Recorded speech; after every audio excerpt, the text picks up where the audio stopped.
अस्सलाम वालेकुम, मैं हूँ सादिया बतूल। सबसे पहले शामिल करेंगे आज की अहम खबरें।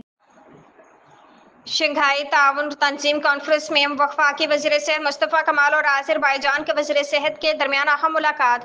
पाकिस्तान और आज़रबाईजान सेहत के शोबे में बाहमी ताउन को नई बुलंदी तक ले जाने पर मुत्तफिक। अद्वियात, डिजिटल सेहत और तबी तालीम में ताउन, मुश्तरका टास्क फोर्स कायम करने का फैसला और कैंसर और अमराज़ कल्ब के इलाज में तजुर्बात का तबादला किया। चीन में मुनक़िदा शंघाई ताउन तंजीम कॉन्फ्रेंस के दौरान वफाकी वज़ीर सेहत सैयद मुस्तफ़ा कमाल और तुर्की के वज़ीर सेहत के दरमियान अहम मुलाकात। वफाकी वज़ीर सेहत सैयद मुस्तफ़ा कमाल ने तुर्की के वज़ीर सेहत से मुलाकात में सेहत के निज़ाम की बेहतरी, तबी तालीम और मुश्तरका इक़दामात पर तबादला ख्याल किया। दोनों ममालिक ने सेहत के शोबे में माहिरीन की मुश्तरका टीम तश्कील देने पर इत्तफ़ाक़ किया।